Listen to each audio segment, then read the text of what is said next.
Hello दोस्तों, नमस्कार। स्वागत है आपका एक बार फिर से चैनल में। जैसा कि आपने थंबनेल देख ही लिया होगा तो किस पे डिस्कस होने वाला है। और देखिए, मैं इसमें जो है मैं ये नहीं बताने वाला हूँ कि किस क्वेश्चन में कौन सा सही है कौन सा गलत है। मैं बस इसमें ये बताना चाहता हूँ कि किस टॉपिक से कितने प्रश्न आए।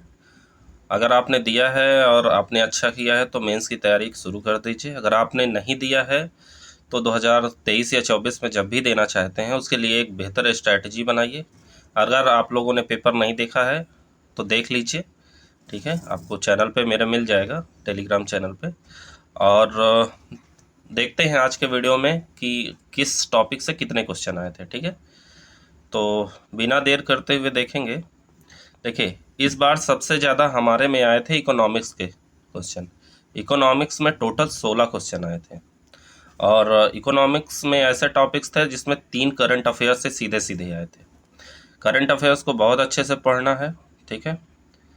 और इकोनॉमिक्स के क्वेश्चन देखा जाए तो लगभग 4 आसान थे, 5, और जिसमें से 3 जो है मॉडरेट थे।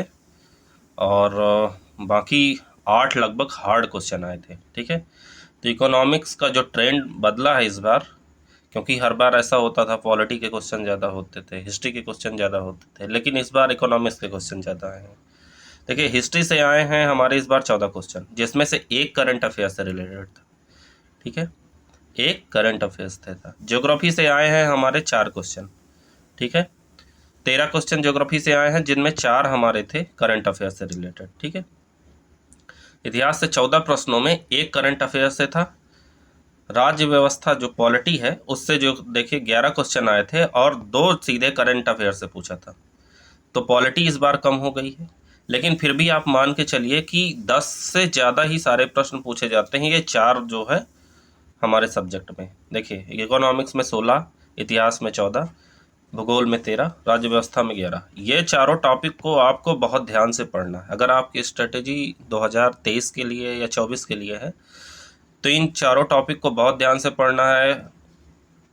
हर एक क्वेश्चन को देखिए, इस बार ऐसा रहा है कि ज़्यादातर सवाल जो है कथन वाले पूछे गए थे। इस बार ऐसा नहीं रहा है कि जो है वन लाइनर दे दिया और पूछ लिया गया कि क्वेश्चन में क्या ऑप्शन है, 4 ऑप्शन दे दिए गए, ऐसा नहीं है। इस बार कथन वाले प्रश्नों की संख्या ज़्यादा थी। बाकी देख लेते हैं। देखिए, पर्यावरण से इस बार 11 क्वेश्चन पूछे गए थे, तो हमको पर्यावरण भी बहुत अच्छे से पढ़ना है। कारण है कि आईएफएस, ठीक है, आईएफएस वालों का एग्ज़ाम भी जो है साथ में ही होता है प्रीलिम्स में, तो हम लोगों को पर्यावरण को ध्यान से पढ़ना है। 11 प्रश्न पूछे गए थे। हालांकि पर्यावरण से करंट अफेयर्स के कोई क्वेश्चन नहीं थे, जो थे फैक्ट बेस्ड थे। आईआर और इंटरनेशनल ऑर्गेनाइजेशन से 9 प्रश्न पूछे गए थे, जिसमें एक करंट अफेयर्स था। साइंस एंड टेक्नोलॉजी से 9 प्रश्न पूछे गए थे, जिसमें से 2 करंट अफेयर्स था, ठीक है। इंफॉर्मेशन टेक्नोलॉजी से 5 प्रश्न पूछे गए थे, जिसमें से 3 करंट अफेयर्स से थे, ठीक। आगे बढ़ते हैं। देखिए, मैपिंग से भी इस बार प्रश्न पूछे गए हैं। मैपिंग से 4 सवाल आए हैं। हालांकि करंट अफेयर्स से उनका कोई रिलेशन नहीं था, फिर भी ऐसा लग रहा था कि वो करंट अफेयर्स से ऐड होके पूछे जा रहे हैं, ठीक है।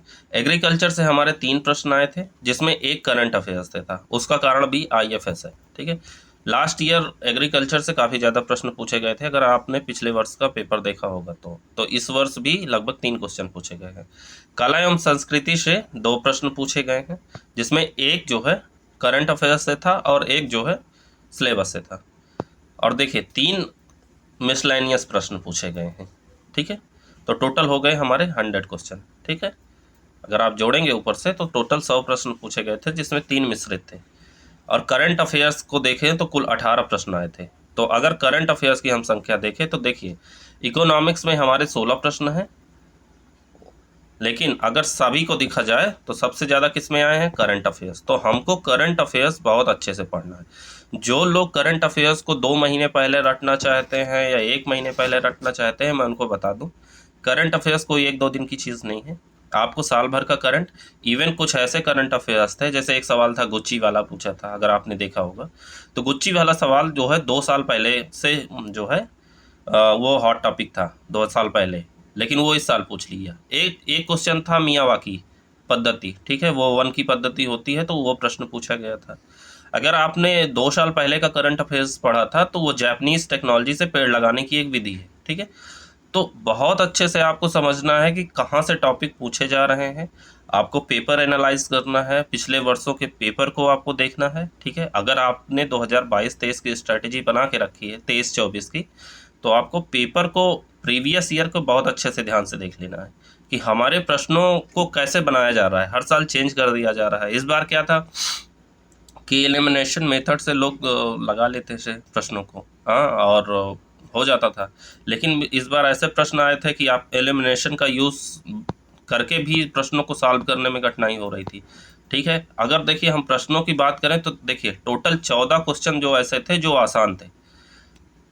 प्रश्नों की संख्या में 14 आसान प्रश्न आए थे, मध्यम प्रश्न 34 आए थे, और कठिन प्रश्नों की संख्या सबसे ज़्यादा रही है 52, ठीक है। तो हमें इसी पे वर्क करना है, ठीक है। हमें आसान प्रश्न तो आ जाते हैं, मध्यम भी हम किसी तरह कर लेते हैं, लेकिन जो कठिन प्रश्नों की संख्या सबसे ज़्यादा होती है यूपीएससी में, उन्हें हमें करने की बहुत अच्छे से आवश्यकता है। अगर उन पे हमने ध्यान नहीं दिया तो हमारा प्रीलिम्स क्रैक नहीं होगा, ठीक है। अगर आप 2023-24 की स्ट्रैटेजी बना रहे हैं तो आप सबसे पहले कि रेगुलर आप जो है एक मैगज़ीन फॉलो करिए, कोई एक मैगज़ीन। मैं तो ऐसे कोई पर्टिकुलर मैगज़ीन नहीं बता सकता, फिर भी मैं बता दे रहा हूँ। विज़न या दृष्टि में से कोई जो है, अगर आप हिंदी मीडियम से हैं तो विज़न या दृष्टि में से किसी एक मैगज़ीन को आप फॉलो करिए। उसमें से जो बर्निंग टॉपिक हैं आप देखते चलिए, उसको हाईलाइट करिए। अगर पिछले महीने भी वही टॉपिक रहा है, पिछले 1 साल पहले भी वही टॉपिक रहा है, तो आप उस क्वेश्चन को बहुत ध्यान से पढ़िए। हो सकता है कि अगले आने वाले एग्ज़ाम्स में वो पूछ ले, ठीक है। और रही बात अगर जिनका इस बार प्रीलिम्स हो जाता है तो वो मेंस की तैयारी शुरू कर दें। आंसर की बहुत सारे कोचिंग संस्थानों ने जारी की है, मिला लें एक बार और देख लें अगर उनका हो रहा है। सीसैट में भी इस बार ऐसे प्रश्न पूछे गए थे जो गणित और कॉम्प्रिहेंशन से सबसे ज़्यादा सवाल थे, ठीक है। कॉम्प्रिहेंशन से लगभग 27-28 के आसपास सवाल थे। तो हमें यहीं पर फोकस करना है। अगर हमको सीसैट क्वालिफाई करना है, ठीक है, और जीएस क्वालिफाई करना है, तो इन प्रश्नों पे हमारा सबसे जोर होना चाहिए। कठिन प्रश्न हमें सबसे पहले देखना है, ठीक है, कि हम कहाँ अटक रहे हैं, किस तरह के टॉपिक्स आ रहे हैं, आने वाले एग्ज़ाम के लिए क्या स्ट्रेटजी होनी चाहिए। अगर 2023 में और 24 में आप दे रहे हैं तो एक चीज़ और ध्यान रखिए, आप साथ साथ ऑप्शनल भी पढ़िए।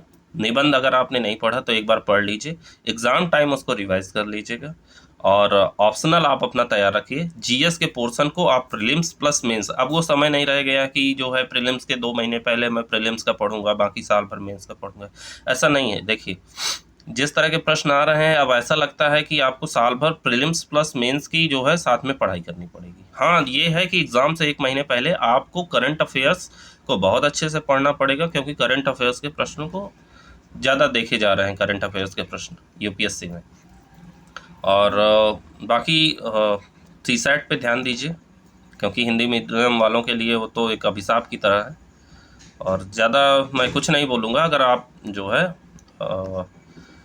प्रश्नों को नहीं सॉल्व कर पा रहे हैं तो एक बेहतर स्ट्रैटेजी बनाइए, प्रश्नों को समझिए।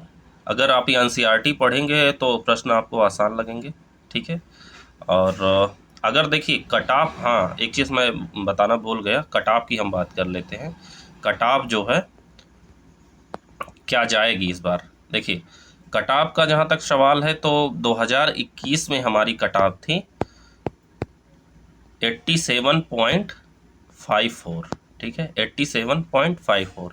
इसका मतलब लगभग कितने प्रश्न होने चाहिए हमारे सही, 44 प्रश्न, ठीक है। जिनका 44 प्रीलिम्स में सही रहे हैं जीएस में, उनका जो है पिछली बार प्रीलिम्स क्लियर हो गया है। सीसैट तो क्लियर आपका पास होना चाहिए, लेकिन मैं प्रीलिम्स की जो है पेपर 1 की कट ऑफ बता रहा हूँ। 2020 की अगर हम कट ऑफ की बात करें तो 2020 में हमारा कट ऑफ था 92.51, काफ़ी ज़्यादा गई थी 92.51, ठीक है, 2021 से ज़्यादा थी।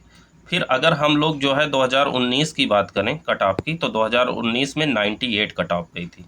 लगभग आपके कम से कम जो है 50 के आसपास आपके प्रश्न सही होने चाहिए, ठीक है। 2019 में ऐसा था, और 2018 में भी सेम कट ऑफ गई थी 98, ठीक। तो 2019 और 20 में जो है 98, 2020 में 92.5। इसका कारण ये है कोविड भी हो सकता है, एक कारण ये है कि इतनी कम कट ऑफ गई है। ठीक है, 2020 के टॉपर की आप देख लीजिए, जो सबसे नीचे लिस्ट में है उसके लगभग 400 समथिंग जो है नंबर है सबसे नीचे लिस्ट में, मेंस में जो सिलेक्टेड हो गया। ठीक है, 2020 के उसमें देखिए रिजल्ट में। तो हमें इस पे ध्यान देने की आवश्यकता है कि कट ऑफ भी हर साल कितनी जा रही है। हमें लगभग जो है प्रीलिम्स में लगभग हमें 50 क्वेश्चन सही करके आने हैं, एकदम सही सही। अगर 70 अटेम्प्ट कर दे रहा है कोई 80 अटेम्प्ट कर दे रहा है, लेकिन उसमें से अगर आप जो है निकालेंगे तो कट पिट के 50 हमारे क्वेश्चन एकदम सही होने चाहिए। ठीक है, और सी सैट में ये तो बात जीएस हो गई। सी सैट में आपको 30 क्वेश्चन अगर आपके एकदम सही हैं, एक्यूरेट सही हैं, तो आपका प्रीलिम्स एकदम क्लियर है, मेंस की तैयारी करिए। ठीक है, हर बार का यही रूल है। तो 100 प्रश्नों में आप जो है 50 प्रश्नों को एकदम आप जो है एक्यूरेट आप सही करके आइए। बाकी प्रश्न छूने की आवश्यकता ही नहीं। अगर आपको 50 आपने सही सही कर दिए हैं तो बाकी प्रश्न छूइए ही मत, आपका प्रीलिम्स क्लियर है। ठीक है, तो ये स्ट्रैटेजी बनाइए, मॉक दीजिए, रेगुलर मॉक दीजिए। ठीक है, किसी भी एक वेबसाइट को चुन लीजिए जहाँ रेगुलर मॉक लिया जाता हो आईएएस का। ठीक है, बाकी और छोटे मोटे एग्जाम का नहीं, आईएएस का अगर मॉक दे रहे हैं, कोई ऐसी वेबसाइट पकड़िए जहाँ 5-10 प्रश्न रेगुलर आते हैं, उनको मॉक लगाइए, उनका एक्सप्लेनेशन पढ़िए और मेंस की साथ साथ तैयारी करिए, अगर आप नेक्स्ट ईयर या उसके अगले साल देना चाहते हैं तो। ठीक है, तो ये स्ट्रैटेजी हो गई हमारे अगले साल आने वाले एग्जाम्स की। अगर इस साल आपका प्रीलिम्स हो जाता है तो उसके लिए ऑल द बेस्ट। मेंस के लिए आप अच्छे से मेहनत करिए, आपका मेंस भी हो जाएगा। ठीक है, चलिए, वीडियो काफ़ी लंबा ना हो इसके लिए मिलते हैं नेक्स्ट वीडियो में। आप अगर करंट अफेयर्स की पीसीएस की क्लासेस नहीं देखी हैं तो मैंने करंट अफेयर्स की जो है क्लासेस ली हैं, करंट अफेयर्स प्लस जो है पीसीएस टेस्ट सीरीज़ की भी मैंने क्लासेस ली हैं, आप उनको जाके देख लीजिएगा। अगर आप चैनल पे नए हैं तो चैनल को सब्सक्राइब कर दीजिएगा। मिलते हैं नेक्स्ट वीडियो में। चलिए, नमस्कार, जय हिंद, जय भारत, धन्यवाद, थैंक यू सो मच।